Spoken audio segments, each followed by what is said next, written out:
Doctor, I want to begin by asking you something plain and important. If you could carry one less burden into each day, what would it be? Patient. Softly, I suppose, the anger I still feel toward my brother. It flares up at the oddest times. Doctor, that little flare is telling us something about your body as much as about your heart. Today, let's talk about what happens when we keep carrying that anger and how gently we might set it down. Point 1. Stress the body and slow wearing on the heart. Doctor, imagine your body as a carefully tuned instrument.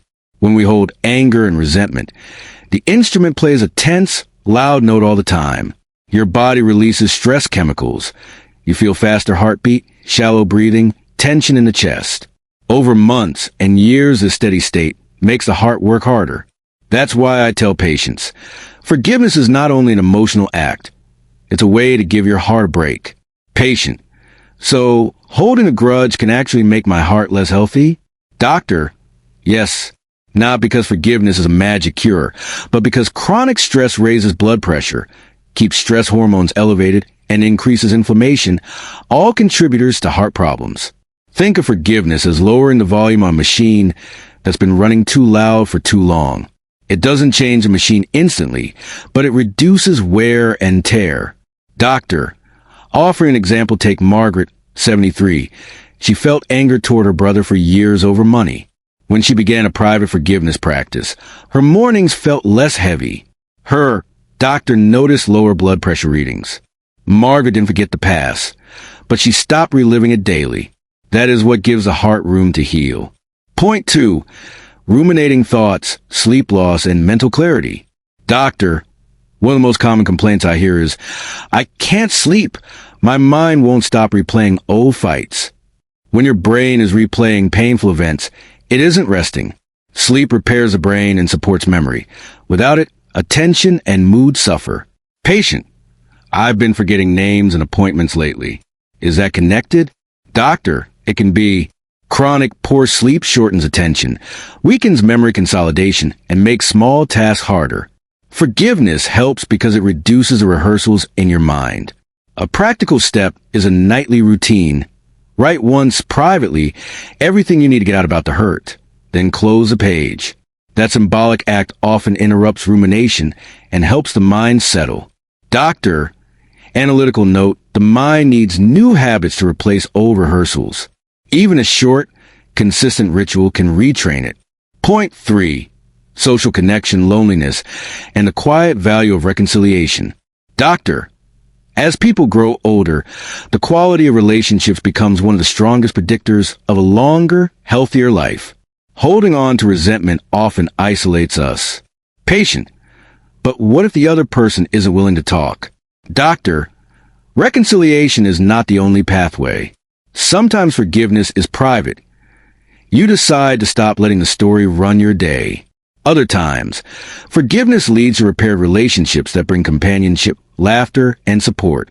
Even small repairs, a phone call, a calm note, can reduce loneliness and bring big health benefits. Doctor, story Eleanor, now 78, avoided speaking to an old friend for decades. When she reached out simply to say she missed a friendship, they rebuilt a more honest, gentler relationship. Eleanor's days filled with more laughter after that. The point is, forgiveness often returns us to the human connections that matter most. Point 4. Emotional pain, physical pain, and how they feed each other. Doctor, there's a close link between emotional tension and physical pain. When we're angry or bitter, our muscles tighten, our posture changes, and pain signals can become louder. Chronic emotional stress amplifies the experience of arthritis, back pain, and even headaches. So easing emotional load can reduce pain's intensity. Patient, I notice my knee seems worse after a stressful week. That's not only in my head. Doctor, it's real. Emotions modulate how we perceive pain. The body and mind use overlapping pathways. So when bitterness lets go a little, the body often loosens too. This is why I encourage gentle body practices alongside forgiveness work. Slow breathing, short walks, progressive relaxation. They work together. Point 5. Joy, presence, and value in the remaining time.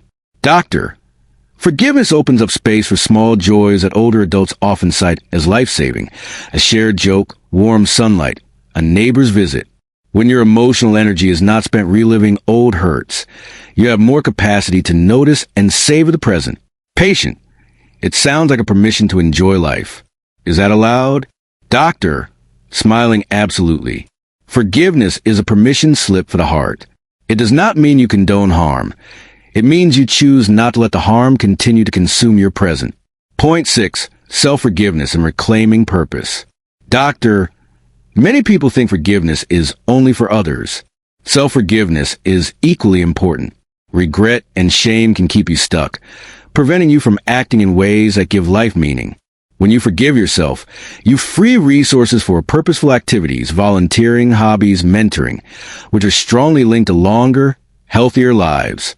Patient. I've regretted decisions for 40 years. How do I start forgiving myself? Doctor. Start small. Write the kind of note you would write to a dear friend who made a similar mistake. Use compassionate language. Then choose one small act that aligns with who you want to be now. That's the bridge from regret to purpose. Point 7. The careful science behind why it helps, simple, straightforward. Doctor. In plain terms, chronic anger keeps your nervous system in a low-level alarm state. That state elevates stress hormones like cortisol, increases blood pressure, and fuels inflammation. Over time, these biological changes raise risk for heart disease, weaken immunity, and impair sleep and mood. Forgiveness helps reduce that alarm state, therefore lowering those risks. It's not a medicine you swallow, but it's a change that supports the systems medicine tries to protect. Patient. So forgiveness is preventive medicine of a sort? Doctor. Yes, a psychological intervention with physical benefits. Practical roadmap, step-by-step coaching in the room. Doctor, let's create a short, practical roadmap you can try this week. I'll say each step, and you tell me whether it feels doable. Name the hurt clearly and briefly. Patient nods. State facts. What happened and how it affected you. Keep it short. Allow yourself a time period, 5 to 10 minutes, to feel the feelings without judgment. Use a timer. Patient tries a slow breath. Write a private letter. Everything you want to say. You don't have to send it. Many patients find relief simply by writing. Choose a forgiveness phrase that feels honest. For example, I choose peace of myself, or I will not let this pain take more of my days. Repeat as needed. If safety and context permit, prepare a calm, one-sentence reconciling message. Focus on your feelings and boundaries, not accusation. When X happened, I felt Y. I would like to try a brief visit if you're open. Add small body practices. 10 minutes of slow walking or short progressive relaxation before bed. These help the body mirror the mind's release.